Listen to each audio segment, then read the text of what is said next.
But we are going to talk about something that Alexi and I, as you know, as you can see on the wall, for me to be in charge is a very important thing. And when I was growing up and people asked me what I wanted to do, I used to say I didn't know what I wanted to do, but I knew the kind of woman I wanted to be, and I wanted to be a woman in charge. And I became a woman in charge thanks to a little dress. And that little dress made other women being in charge. So this weekend, this summer actually, I was thinking that sometimes when you say to be in charge, and I have in charge written on me, it could seem aggressive, but actually it is not aggressive. Because to be in charge is first and foremost a commitment we make to ourselves. It's owning who we are. You own your age, you own your imperfection. If you own your imperfection, they become your assets. If you own your vulnerability, it becomes your strength. So it's really a commitment to ourselves, because at the end, it's great to have a wonderful relationship, but the most important relationship in life is the one you have with yourself. Because your character is really the only thing that you have 100% control of. You can lose your health, you can lose your wealth, you can lose your family, you can lose your freedom, but you never lose your character, even under torture. But of course, we are very privileged, and some people, Alexi will say, that do not have the choice. And, so for me, when you talk about prostitution, I always thought, well, if it is your choice, your choice. But it's not quite as easy as that. And Alexi is really, really very committed to this.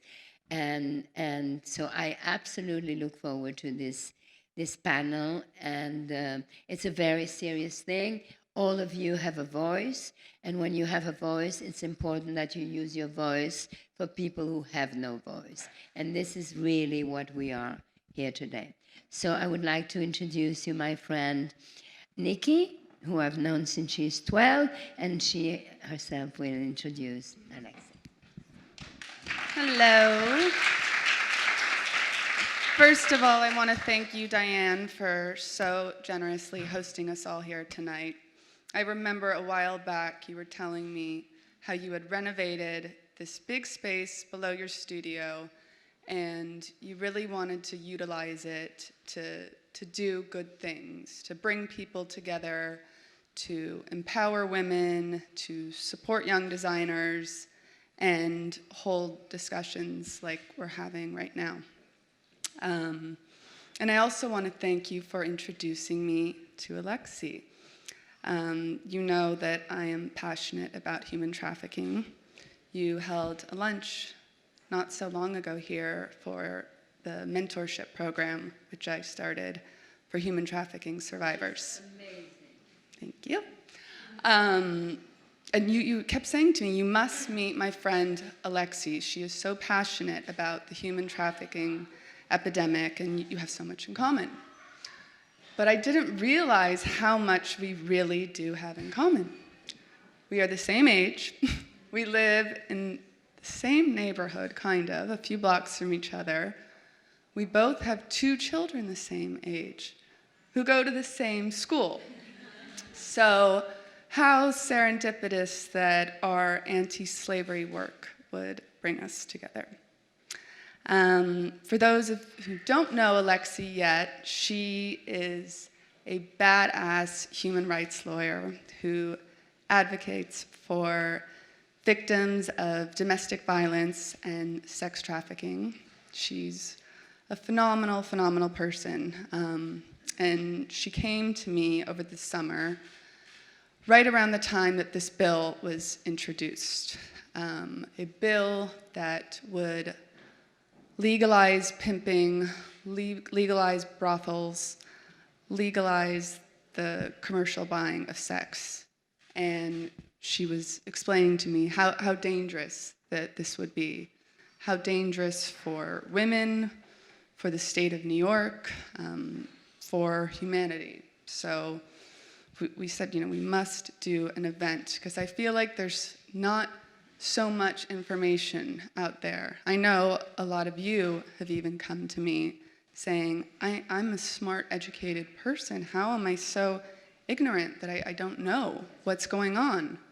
But that's the thing. It's an ugly thing, and people don't want to talk about it and sort of brush it under the rug.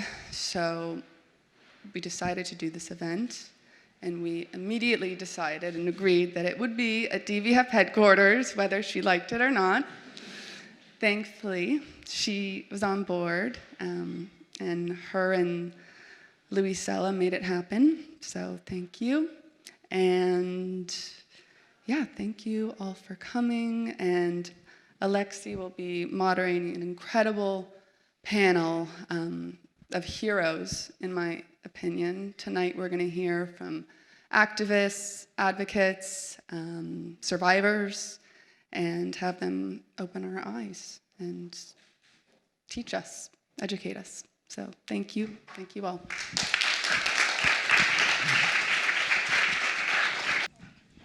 So as Nicki just said, there's a movement again among some progressive liberals to decriminalize the sex trade. This movement touts the ideology that sex work is work, that prostitution is a choice, that it's empowering. They even go so far as to say that legalizing the sex trade would have no effect on human trafficking.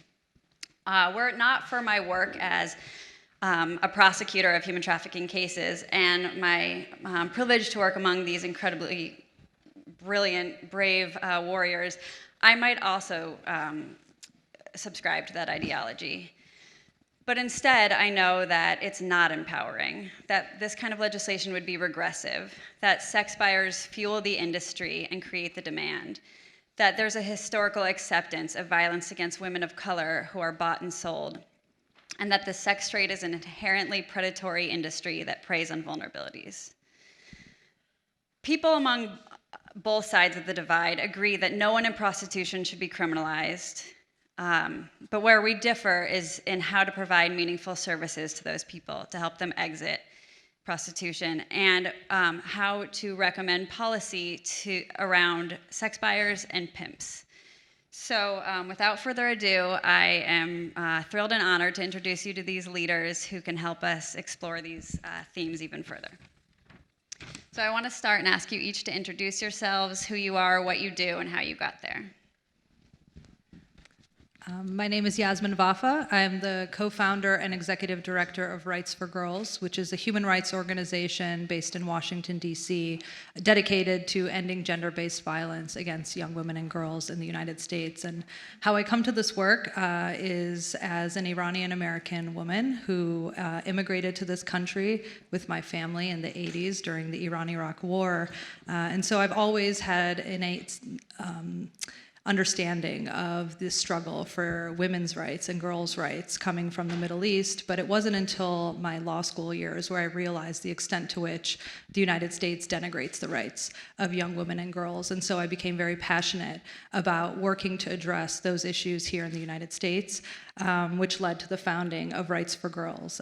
As an advocate, I became very frustrated in navigating a number of different advocacy spaces where girls' lives were really invisible, whether it was in the criminal justice or juvenile justice realm, in the domestic violence, sexual assault realm, or even in the anti-trafficking realm.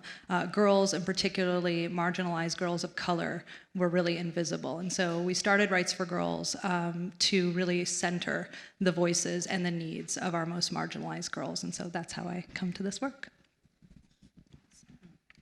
Hi, everyone. My name is Melanie Thompson. I am a survivor of human trafficking. I was trafficked here in New York City when I was 12 years old and then later arrested. And I got into this work because upon my arrest, I was sent to a juvenile detention upstate. And there was a famous New York Times editor who came to interview the staff of that facility. And the staff of that facility essentially introduced that editor to myself to do an interview. And then I was introduced to the world of advocacy. And I never stopped since then. I realized that my voice was not only powerful and necessary, but definitely one that could serve as a voice for the voiceless, as I like to say. So I'm here and I'm going to continue to fight the fight. Hello, my name is Ann Matheson. I'm the lead program specialist in the Justice and Empowerment for Teens initiative at Sanctuary for Families. It's a clinical program providing therapy services to young adult survivors of the commercial sex industry.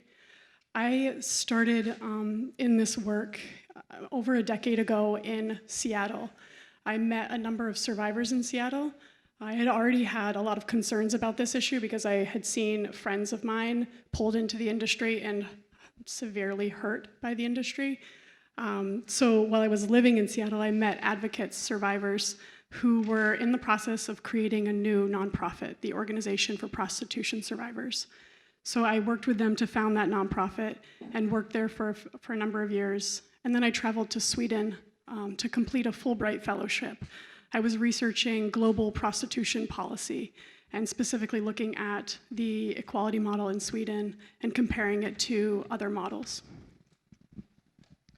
My name is Christian Eduardo. I'm a Mexican immigrant, a member of the LGBT community, and I'm a survivor of international domestic sex and labor traffic. And actually, I started to advocate this year, and the reason is because I need to break the stigma about certain things. The first is that all the people in prostitution are there by choice. That's not true. The second is that trafficking is only happening in kids and women. That's not true. I'm a male and I was trafficked as an adult. And the third thing is that trafficking is happening here and is happening in our communities. Good evening, everyone. My name is Laura Ramirez. I'm the program coordinator for the Coalition Against Trafficking in Women, the first international nonprofit organization to fight commercial sexual exploitation. I'm also a core organizer with Affirm New York, which is a transnational feminist organization that does grassroots advocacy towards genuine transnational feminist liberation.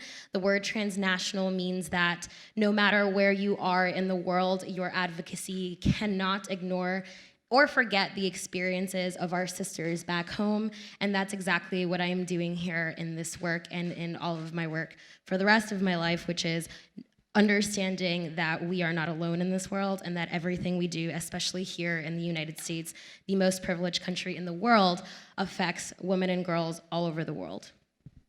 Thank you. So Yasmin, the topic of sex trafficking and the sex trade is in the news almost daily. With high-profile cases like Robert Kraft and Jeffrey Epstein, most people have really still not thought about the links between the sex trade, which includes prostitution, and sex trafficking. Can you start by giving an overview about what sex trafficking is and then explain the link between the two?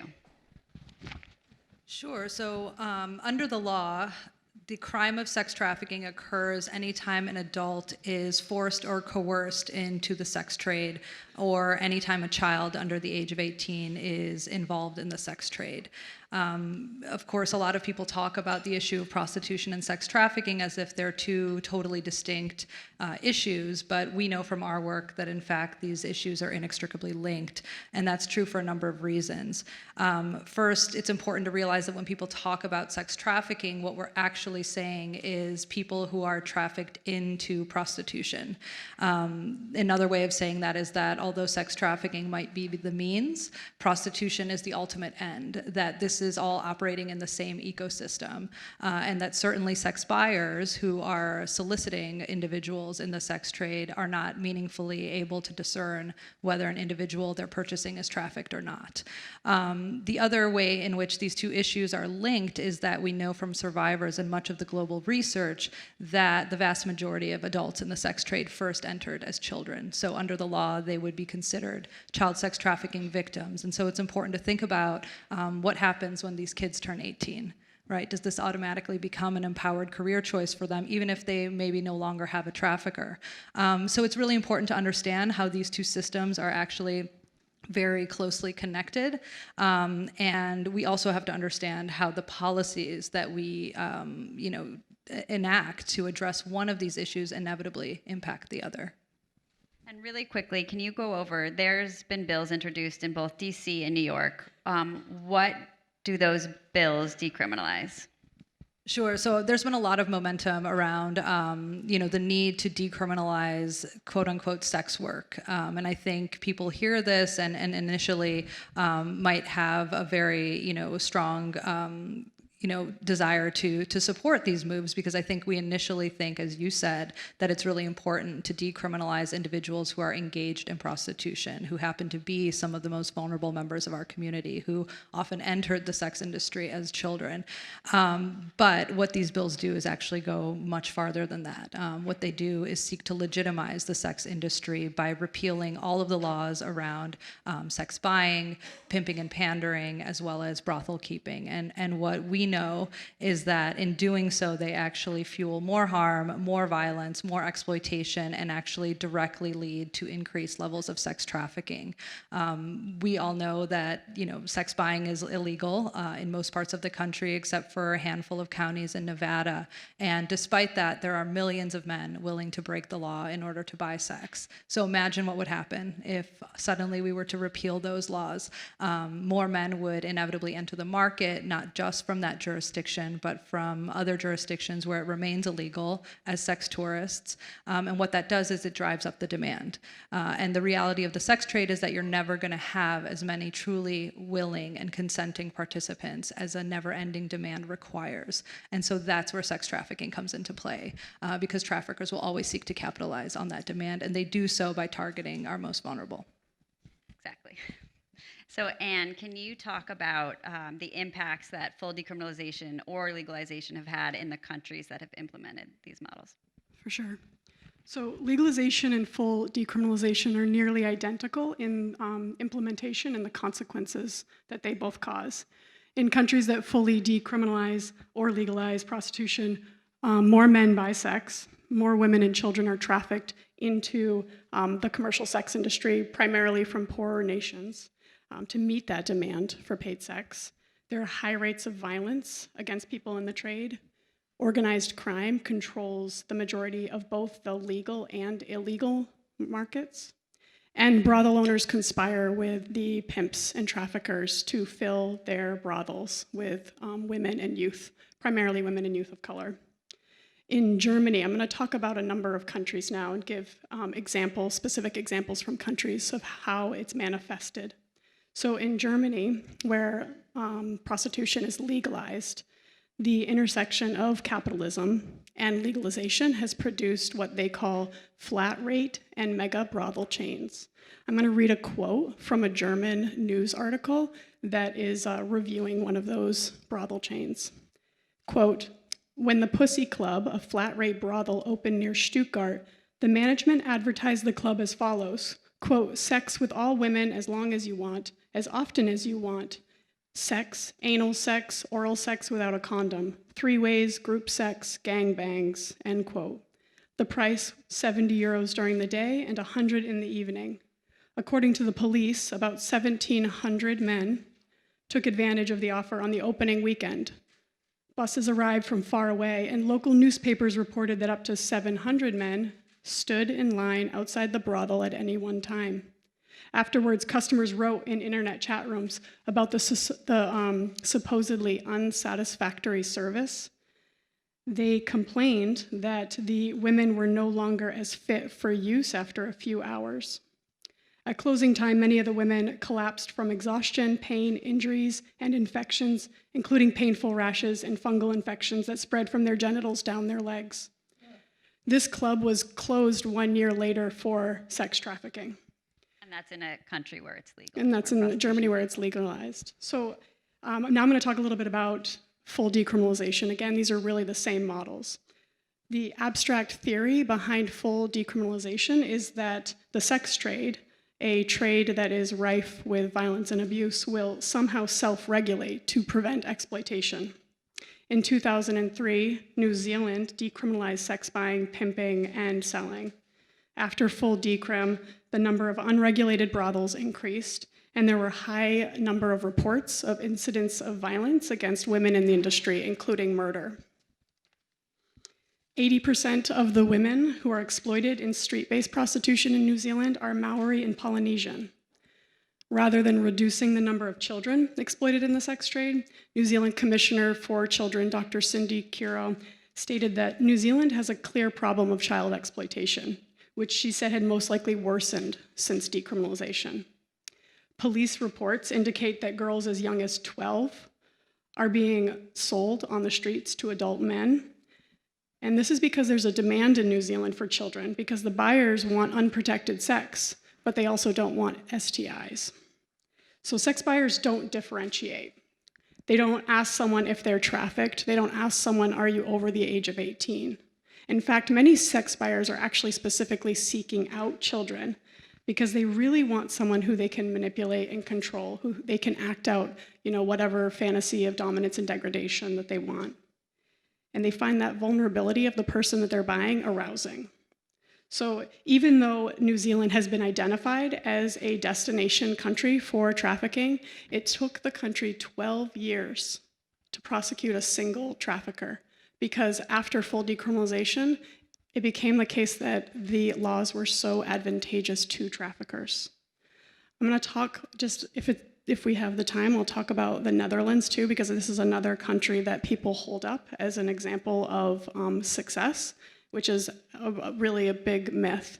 So in Netherlands, the sex industry is legalized. And because the sex industry is so controlled by organized crime, many Dutch cities had to close their legal prostitution zones.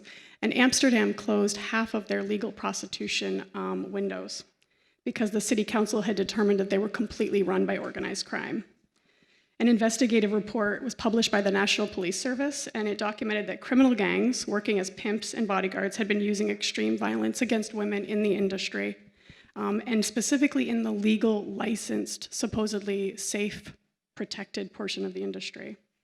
And the report asked, how is this possible? How is it that sex trafficking is happening almost unimpeded in the legal sector of our industry? And they identified 5 answers. And I think these are really important because if New York legalizes prostitution or fully decriminalizes, whatever we want to call it, these will be the same results that we'll see. So they found that law enforcement has a lot less power to investigate, and they have a lot less incentive to investigate prostitution when it's a legal industry. The legal trade acts as a cover for the illicit market, making it really hard to track the illegal market. Brothel inspections are not successful in detecting exploitation, in part because the women are often monitored by pimps when the inspectors are interviewing them. They found that the bodyguards were actually working for the criminal gangs. Many of the bodyguards were pimps themselves, and they also found that there was a high risk of collusion between the law enforcement and bodyguards. You gotta remember that when you legalize or fully decriminalize, as soon as that officer takes off his uniform, he can be a buyer too. And also, they found that legalization relied on the goodwill of the brothel owners and the sex buyers to prioritize reporting abuse over their own profit margins and personal sexual satisfaction. No. So, Melanie, here in New York, we have on the one hand, prostituted people are criminalized under the law. And on the other hand, there's this strong cultural and media push to celebrate prostitution as a job like any other and as empowering. As a survivor of sex trafficking and prostitution, can you explain why you do not use the language of sex work? Absolutely. So I love to say that sex is not work and work is not sex. You cannot buy consent. And there's this huge misconception. Everybody agrees that those who are trafficked shouldn't be and that trafficking is bad, but there's always this argument when it comes to this idea of consensual sex work. And what a lot of people fail to realize is that prostitution is a system, not an isolated act, that is fueled on other oppressive systems. So what I think our community needs to understand around sex work is the fact that prostitution is fueled on misogyny, capitalism, and patriarchy. And if you don't have a clear understanding of those 3 oppressive systems, then you're not going to fully understand how prostitution can never be considered consensual. Concise, I love it. Kristen Eduardo, can you talk a little bit about how prostitution affects the LGBTQ community? Well, now with this movement, we have been hearing that, especially the LGBT community, it's on vogue about this. It's like, oh, this is the progressive thing that we can do. Prostitution is the best thing that you can do. It's interesting because the LGBT community has been always seen as the freaks, as the ones who are willing to do by choice all the dirty things on sex and are willing like to try, no matter how weird, how how much danger you can do to somebody. It doesn't matter. You always will always tag the LGBT community as yes, they are willing to do because they enjoy it and they like it. But on the other hand, and we think the same about prostitution, that we don't think the people engaging in prostitution as, we never think about them like, oh, this person need to eat, this person need housing, this person they have all these needs. I don't know if they are going to school, if not, if they are immigrants, if they have legal status or not. Buyers never stop to think about this. So why and how this movement is now affecting the LGBT community? Well, LGBT community has a lot of vulnerabilities. We need a lot of housing, we are a lot of immigrants, we lack of legal status, we don't have opportunities for job, but there is a common denominator on other communities. People of color suffer from the same things. Black people is suffering from the same things. Immigrants are suffering from the same things. So it's not only LGBT communities that are being targeted by this new movement of prostitution. It's all our communities that are vulnerable. And at the end, it's all the communities that are exposed and are in danger already. And we need to think about that we are more than holes and we are more than sticks, because it's the way that everybody is seeing people in prostitution. So at the end, we are affecting human beings. And I don't know if have you ever stopped thinking about yourself and, oh, yes, why I don't wake up today like, yes, let's go and have sex with random people and nasty people that I don't know, and just because, I mean, I feel it and it's empowering. I mean, have you ever heard about it? Of course not. So we need to stop romanticizing prostitution. There is a lot of harm over it, and this is not a solution. For real, full decriminalization is not the solution. We need more choices. We need more opportunities. I agree. Laura, in the US, we know that it's primarily white men of privilege buying sexual access to the bodies of Black and brown women and girls of color and members of the LGBTQ community. We cannot talk about the sex trade, sex trafficking, and sex buying without examining the legacies and ongoing impact of colonization and the slave trade. Can you speak about how combating prostitution is both a racial and gender justice issue? Yeah, prostitution is a racial issue, it's a gender issue, but I would also go as far as to say that it is a matter of genocide. So everyone knows the phrase, if you don't know your history, you're bound to repeat it, right? So I am going to share a history of my people, right, my colonized people. So where my family is from the Caribbean islands, the native people were Taino Indians. And women were actually matriarchs. So women fought alongside men. They worked politically alongside men. They actually worshipped goddesses. They were a matrilineal society.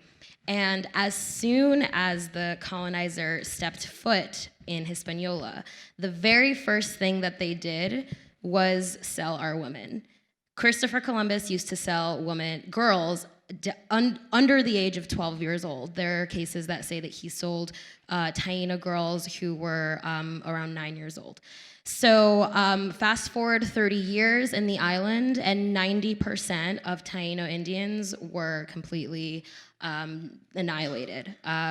They were condemned to the slave trade, and women in particular, because of their acute vulnerability of being women, were condemned to the slave trade. So when you hear people say prostitution is the world's oldest oppression, you can tell them that story about how my people didn't know prostitution until the colonizer stepped foot on our lands. So when we talk about liberation feminism, when we talk about decolonizing feminism, we're talking about going back to times where women didn't have to even deal with existing as being a subordinate class. That's what we're talking about. So when people push the narrative, oh, this is liberation politics, this is not liberation politics. The story that I just told is replicated all over the world. You can go to Africa, you can even go to places such as the Philippines, which still has a booming sex industry, unfortunately, predicated on the same concepts. Globally, this is not a profession. It never has, and I hope that after this panel you can understand that it never will be, and therefore we shouldn't pass legislations that enshrine our systematic historical oppression into law. All right, so you've heard a lot about what we're against, and we talk about what legal framework we are for. Absolutely. So we support a model called the equality model. This was a model that was first pioneered in Sweden. Sweden was the first country to recognize that prostitution is neither work nor a victimless crime, but rather a severe form of gender-based violence. In 1999, Sweden passed the Peace for Women Act, which criminalized sex buying and pimping, while they also decriminalized the individuals who were being bought and sold in the industry. So they recognized that the individuals who are being exploited should not be criminalized for their own exploitation. The model is a combination of three equally important components. The first is that it provides robust social services to survivors so that they can exit and heal from the trauma that they endure in this industry. The second is that it uses a community education campaign to teach men about the harms that sex buying causes to individuals and to the community. And the third is that it changes the laws, as I mentioned at the beginning, to reflect that prostitution is a form of gender-based violence. Iceland and Norway followed Sweden, adopting the same legislation. And every year, I think this is a really interesting fact, every year these three countries are ranked among the top 5 of the World Economic Forum's Index for Equality between women and men. So each of these countries has made equality model policies part of their gender equality legislation overall. It's important to note, because I think folks get concerned about this, that the equality model is not driven by incarceration. That's something that the United States really focuses on. Sex buyers are subject to fines on a sliding fee scale based on their income. The model, what it really does is it works to prevent this harm in the first place. So they strive to decrease demand by teaching men about the harms, and it also is committed to empowering marginalized communities and populations so that they don't get pulled into this destructive industry in the first place. So I really think it's important for us to recognize that it's about supporting survivors to heal from the trauma that they've endured. I also want to just say really quickly that the equality model, because I think this helps folks to understand what the equality model is, it really recognizes that prostitution should be treated in the same way that we treat other forms of gender-based violence, like domestic violence.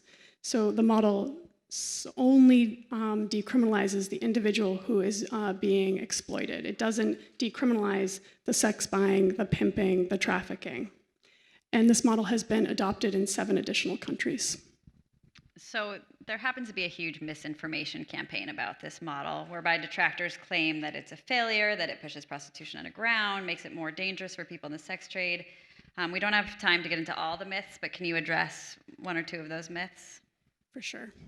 So the equality model has decreased the size of the commercial sex trade, like I said, by decreasing the number of sex buyers and pimps, and by preventing people from being pulled into the industry.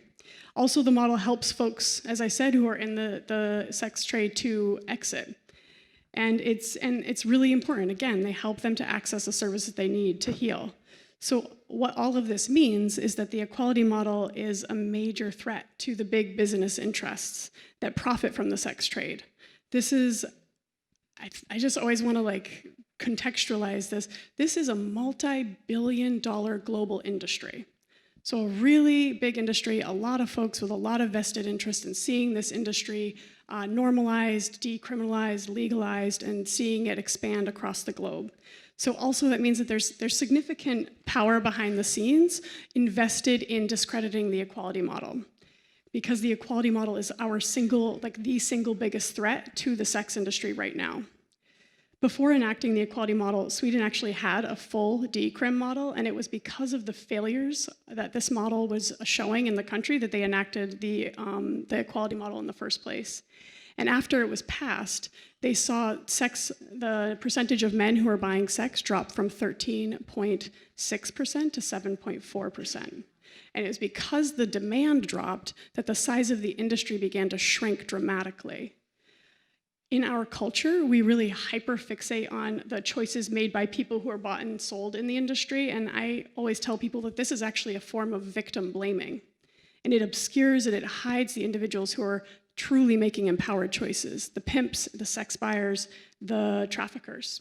They are the individuals who decide how much they will pay, if they will use a condom, if they will rape the person that they've bought, if they will make the person that they're selling use a sponge to hide their menstrual flow. These are the people that are making the choices. And extensive research from around the world shows that sex buyer and pimp violence is an embedded aspect of prostitution. Panic buttons in brothels, pimps posing as bodyguards, training and hostage negotiation skills, all of these things have been tried, and they don't make prostitution any safer, because frankly, prostitution is not safe. There's a study that was done in the United States, and 43% of the buyers in that study stated that if a man pays a woman for sex, that woman should do anything he asks. There's a sense of ownership that comes when you buy another person's body. And in another study, nearly half of the buyers admitted that they had paid for sexual acts with someone they knew to be under the control of a pimp or trafficker. They just didn't care. So advocates in the sex trade, advocates of the sex trade, folks in the Netherlands, New Zealand, Denmark, and Germany, they all argued that they were decriminalizing or legalizing prostitution for the benefit of the women in the industry.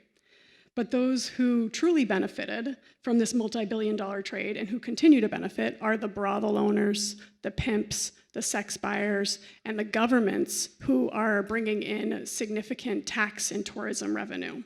Survivors, on the other hand, are dealing with acute and chronic medical illnesses and injuries that result from being repeatedly bought for sex by strangers, such as traumatic brain injuries from having one's head slammed into car doors and windows, genital and internal injuries, as well as common psychological impacts like PTSD, because you never know, is this sex buyer going to be the one that murders me or rapes me? And also suicidal ideation, dissociation. The human body and psyche are not able to sustain sex with 5, 10, 15, 20, 25, 30 strangers a day. Multiple days a week, multiple weeks a year. This causes severe physical and psychological harm. And these impacts don't discriminate based on whether someone identifies as a sex worker, a survivor, or a victim of sex trafficking. So last week we were at a hearing in Washington, D.C. in front of the D.C. Council members, and someone, and it was about a decriminalization bill, and someone who was against the bill got up and said to the council members, this legislation doesn't protect black and brown girls, it protects the white men who buy them. So Christian Eduardo, every dollar pimps and traffickers make comes from the sex buyers who fuel the demand that leads to sex trafficking. Can you talk about the buyer's role? Well, it's something really interesting actually happening in this room. There are no men in this room, there are a couple of men. And the first thing that we need to do is like break this cycle of that we are just always keeping this conversation only with victims, survivors, females, like the ones that are always suffering, and they are the ones that are always in danger. Because the people in power and privilege, they don't care if that's true. And on the other hand, and I feel this is something that we are all doing, like even if we see people being prostituted on the street, we never stop to think about like, is this person being trafficked? Is this person here by choice? So it's easier to always say like, no, they are doing it because it's their choice, because it's their decision, they are aware of what they're doing, and I don't care. It's true, and we are continue to doing this, so we need to stop that. And the other thing is that buyers, they don't care. And when I was trafficked, nobody stopped to ask me like, oh, do you like it? Can I do it? Are you enjoying it? And this is happening to a lot of people right now. We really need to break the stigma about and around prostitution. And we cannot continue to protect buyers because buyers, who are the buyers? Men are the buyers. And this is true. And for real, you need to invite every single one male in your life to join this conversation, because if that not happen, this is going to continue happening because they don't care, they don't have vagina, they are not female, they don't have like all these things that were for real. As a male, I'm always every single day so worried about my female friends and it's something that you worry every single day, and I feel that you don't related it with prostitution and trafficking. We are all against like sexual harassment. We are all against rape. We are always fighting for no, respect my identity, respect my rights. And sexual harassment, rape, the denial of your identity are components of prostitution and trafficking.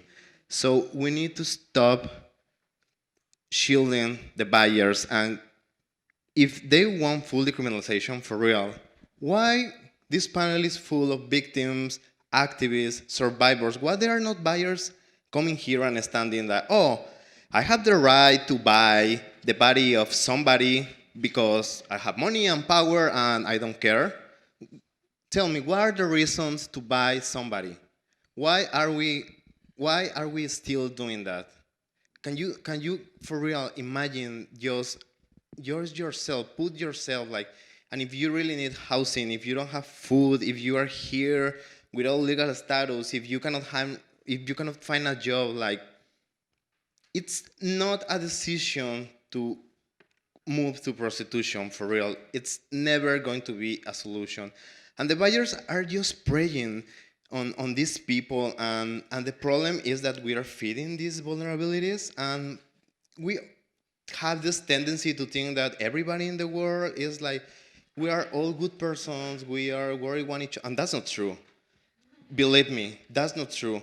I was trafficked by people of color of my own community, LGBT people of color, and trust me, we need to stop that. We need to stop protecting buyers, and we need to start talking openly about this. So I hope that you join after this to our proposal for the equality model, and that we are moving forward, that we want to protect people. And if I'm talking here, it's because I don't want that nobody going through the same that I went.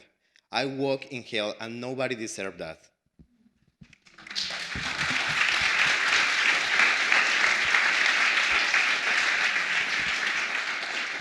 Yeah. And to that point, another quote we heard at the hearing last week was by someone who said that they were there by choice and were supporting a bill to decriminalize the sex trade. And they looked right at the members of City Council and said, come on, you're our buyers. Don't criminalize us. So if that doesn't say it. So to that, Laura, how do you respond to progressive policies that embrace quote unquote sex work movements, politicians, organizations that claim that full decrim is the way forward? Masking full decriminalization of the sex trade is perhaps the laziest betrayal of women as a class that I have ever seen.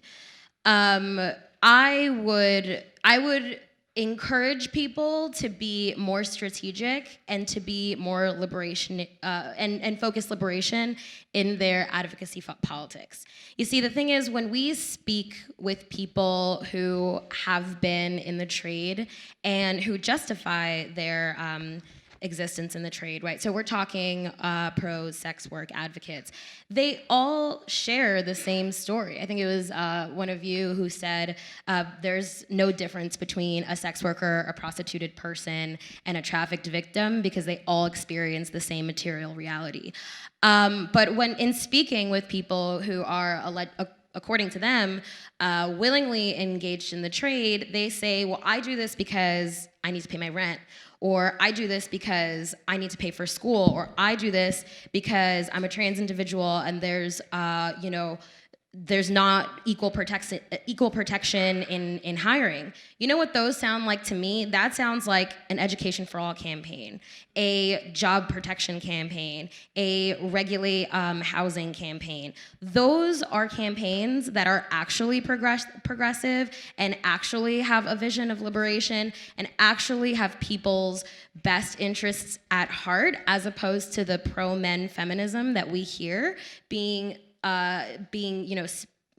yelled at by people who want to defend this idea that sex work is somehow feminist. And it's really unfortunate, because the sex trade has become the progressive litmus test. In other words, if you Google how to be woke, they're going to send you a giant list of things that you need to do, and one of them is accept the sex trade into your feminist policy.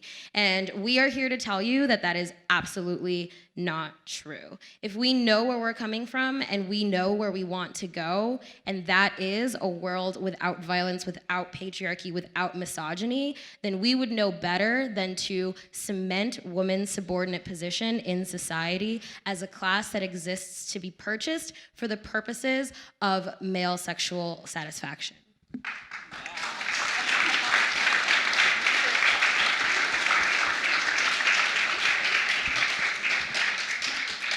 So Melanie, to sum it all up, what messages would it send to men and boys about gender equality and the liberation if we decriminalize the act of purchasing women's body, especially in the age of Me Too? Yeah, in the age of Me Too, that's funny. Honestly, essentially what full decriminalization is saying to the world is that women can be bought, that girls can be bought, that anybody that's marginalized is property, honestly. Interestingly enough, there was a study done in Seattle on sex buyers, and what the results showed was that the height of sex buying usually happened around 2 p.m., usually during the workday, right after somebody's lunch.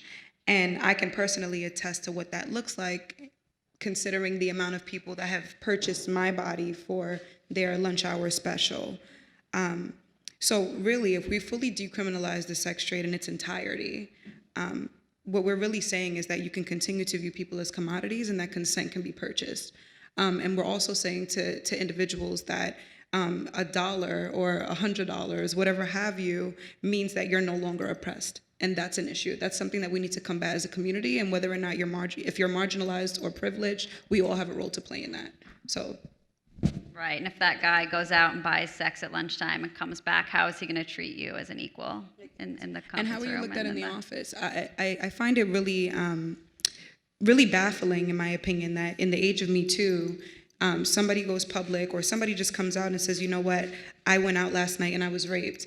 And then we all stand in solidarity. But I go to that same individual and say, I went out last night and I was raped and somebody put $100 on the desk. Now all of a sudden I'm a prostitute. I had consent. I had choice. I was no longer oppressed. I'm not black and brown. I'm still not poor. All of these things change. I think we really need to wake up as a community and realize that the traumas are still the same, similar to what Laura was saying. Does anyone?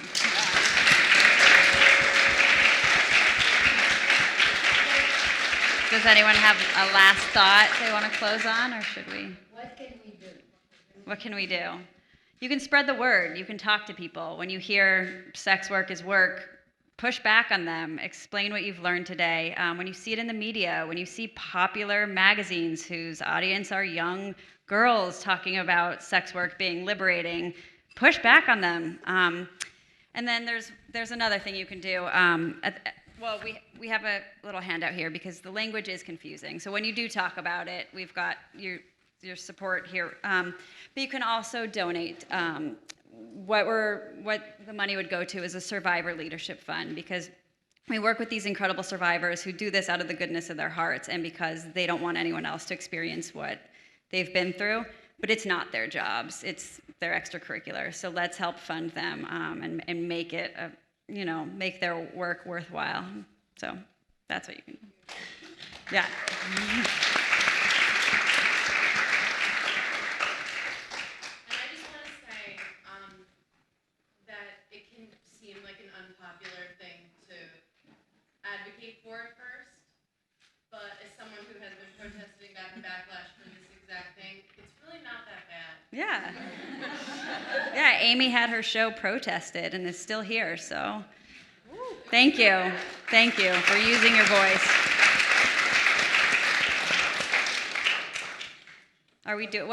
Should we do questions? Yeah. I would like to say something. Yeah, please.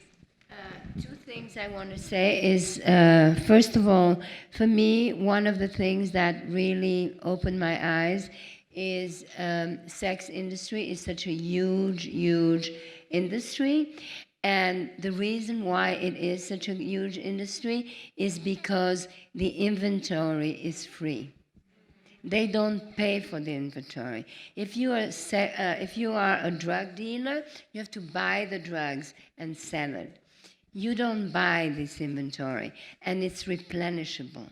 So if you think about that way, it's just so horrible. I think it's a very good way to think it. And so I'm glad that we can raise some money.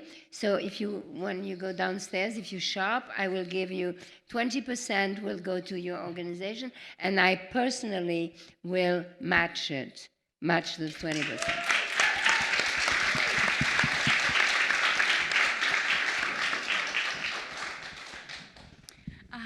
Sorry, my English is not very well, but I'm going to try to do it. So I would like to know how can we explain to the community or the people, whatever, what is sex trafficking? Because I was in sex trafficking when I was 13, but I didn't realize that until my 45 years. So how can we explain then the community the sex trafficking exists?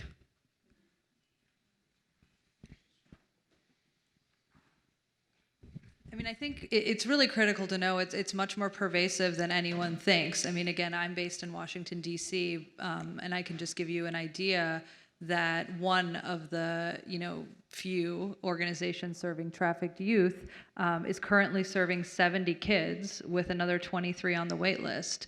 And this is with all the existing laws against trafficking, against exploitation of minors, against child rape and statutory rape, all these laws on the books, and we're still consistently at capacity. So again, what would happen if we were to suddenly repeal all these laws? Obviously, it would go up. And so I think you also raise an important point that most of the survivors that I've ever worked with didn't self-identify as trafficked. Some of those realizations come later in life when, they're exposed to some other type of services, or, maybe it's through a domestic violence scenario or some other type of scenario where they realize that exploitation, that's not uncommon. But I think it's really important to know that it seems like a really crazy issue, but it's much more pervasive than I think any of us really realize.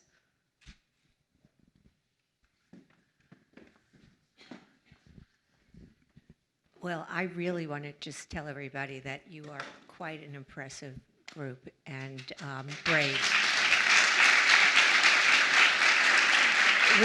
Really takes a lot of courage to do the work you're doing and to have and speak so freely about your own experiences.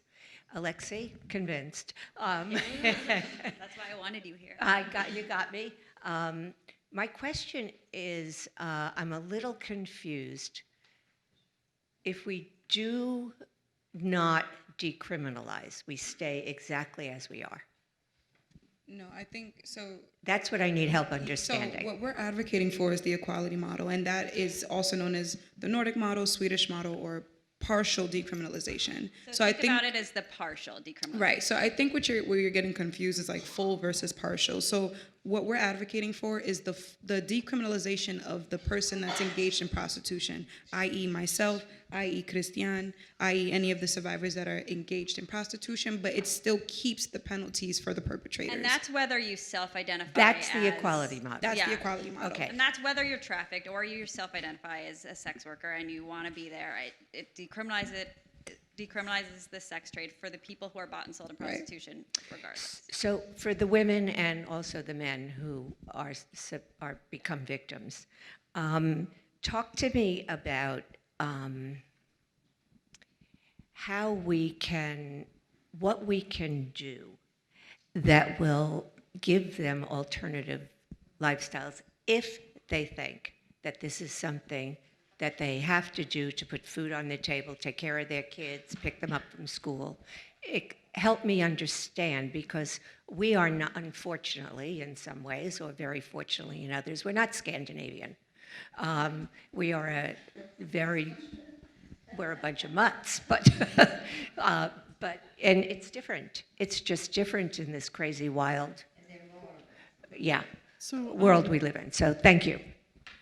We aren't Scandinavian, but we can still match those ideals. And a lot of us were advocating with the New York City Council, and the New York City Council decided to allocate funding for us to create a comprehensive social service center, which will co-locate medical services, legal services, therapeutic clinical services, everything that you might need in one location. And we're working on, renovating that location right now.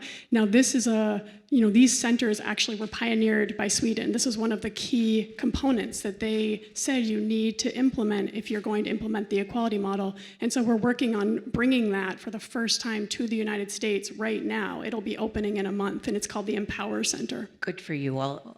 And just to quickly add to that, I think that's one of the other really critical components of the equality model and the partial decriminalization approach, because it recognizes and debunks the notion of prostitution as a legitimate job.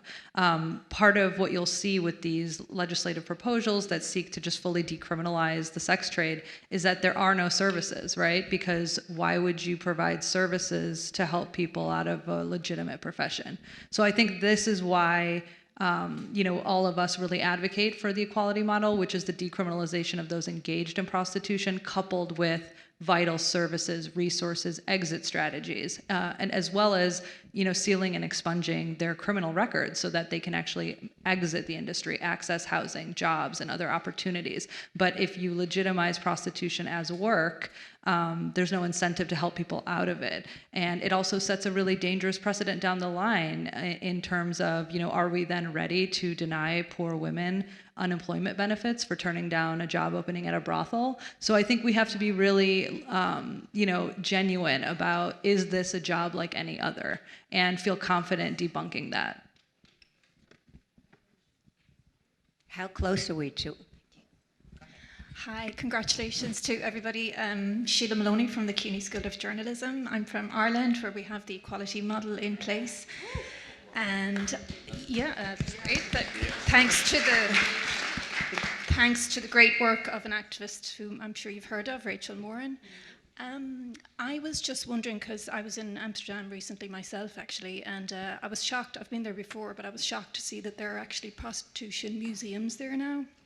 So you can actually go, it's unbelievable. And you have like former prostitutes who are retired, who take you around and explain, and the whole thing is so sanitized and so normalized. And I was just wondering, how do you go about countering that myth of normalization? I think the very, very first thing that you can do is not use the term sex work, right? So that, I think, we hear every day, and all of us sort of cringe when we hear it, because that term alone exists for the purposes of sanitizing the industry. Because when we start calling it what it is, which is monetized penetration, right? When we start calling it what it is, which is paid rape that you can pay for with a credit card, then people start to they take a step back, right? And a brief history on that term itself, it was created by people who had interest in promoting prostitution because they were gaining economically from prostitution. In other words, literal sex traffickers created the word sex work. So that right there is the first thing that you can do, because again, once we take that term away, we can start talking about it for what it is. And the other dangerous part about that term is because when we start talking about labor laws and we start talking about unionizing, those are all workers' rights. So are we going to entertain the notion of unionizing brothels? Absolutely not, right? So that term invites a host of things. It's like a giant can of worms that, again, we hear every single day, but have to like peacefully nuclear, neutralize so that we can continue and have an honest conversation. So that right there is one place to start. All right, I think we can take one more question, and then everyone will stick around, and you can have. Can I just say one more thing? Yeah. That there's powerful people in this room, and it's an election year, so if you have a politician in your midst, have this be something that, that you know. And local politics really matters in this sort of issue. Can you talk about who are the sponsors? Who are the sponsors of this decriminalization bill? Of the decriminalization bill, it's Dick Godfried, who's the assemblyman right here in Chelsea. It's Julia Salazar, who is a young democratic, socialist, progressive female, and Jessica Ramos. They're both, she's Queens, she's the senator in Queens who support full decriminalization. You guys may have followed. What's her, how does she say that? Can I say the Gottfried quote? Please do. We were at a meeting with the sponsors of this bill, and Dick Godfried, who authored it, said, now say you have a white Hollywood exec and he's got a black housekeeper and he asks her for sexual services. What's the difference between that and cleaning his toilet when she doesn't want to do either? I could tell them the differences. So that was Dick Godfried, and then Jessica Ramos. My favorite quote of my entire life is, and, it's going to be a bit vulgar, so pardon my French, but she said, buying is legal and fucking is legal, so buying fucking should be legal. That was her logic to justify a legislation. So these are our elected folks here in New York, so think about that when you go to the polls. Yeah, what's his worst? And yeah, so there was you might have followed the Queens district attorney's race that happened over the summer, but there was a candidate who ran on a pro-sex work platform completely without really understanding the ramifications of what that would do to Queens and New York. So the sponsors of our bill are Tremaine Wright in the Assembly and Liz Kruger in the Senate, two incredibly powerful women who are authoring our equality model legislation and will help us hopefully get it through. Oh, great.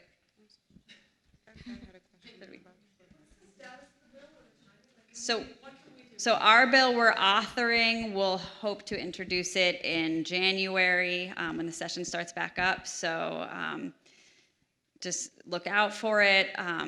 And again, spread the word and educate.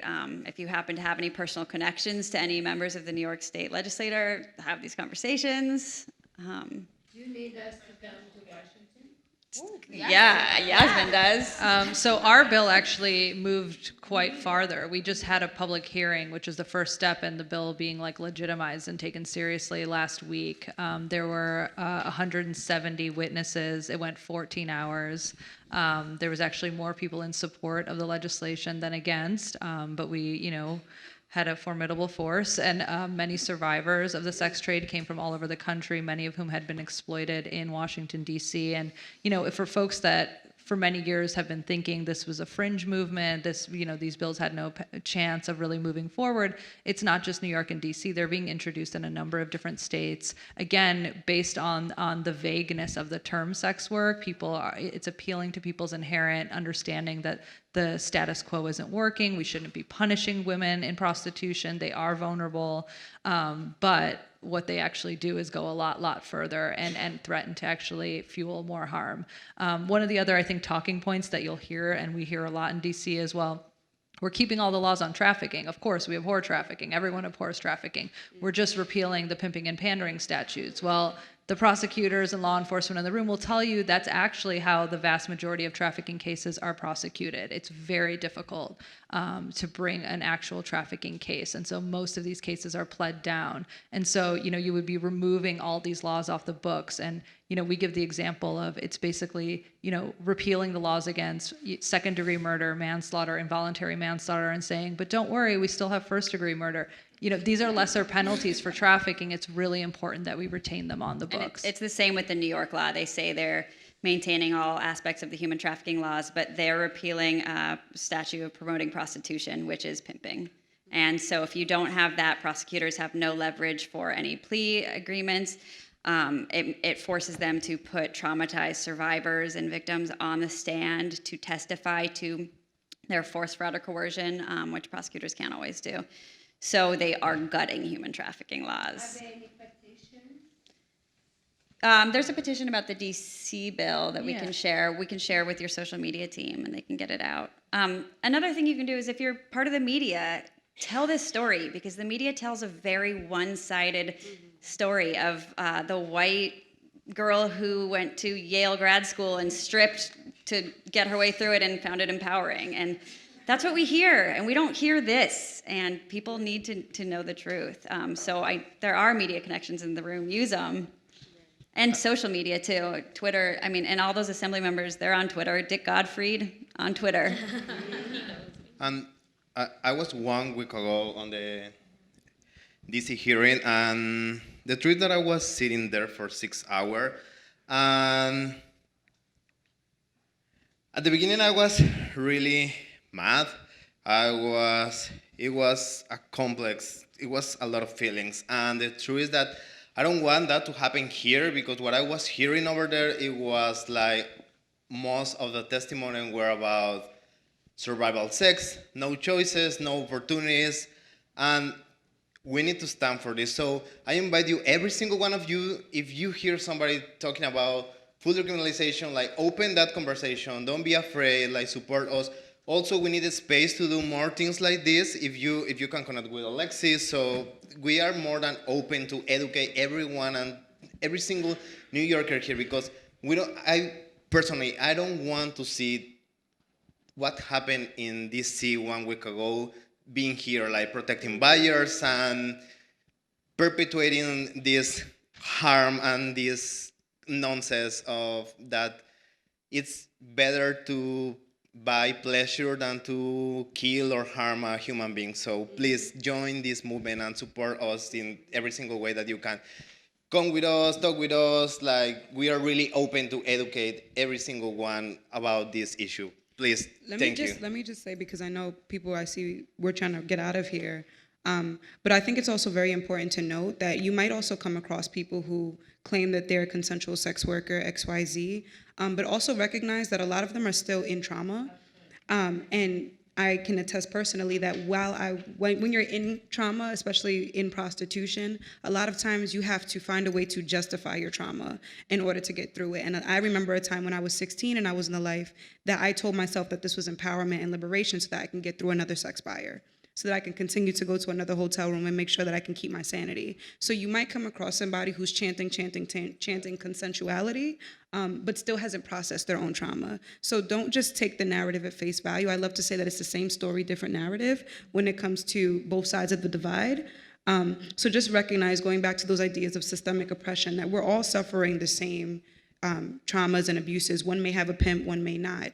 But the oppressions are still the same. And a lot of people haven't fully grasped what their trauma looks like and where it comes from. So you might come across somebody that's like pro-sex work, but if you actually talk to them one-on-one and ask them about, well, their day-to-day, you'll find out that many of those people that are chanting pro-sex work have got into prostitution when they were under 18.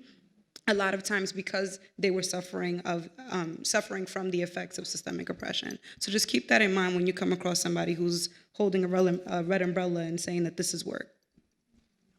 All right, so thank you all for coming.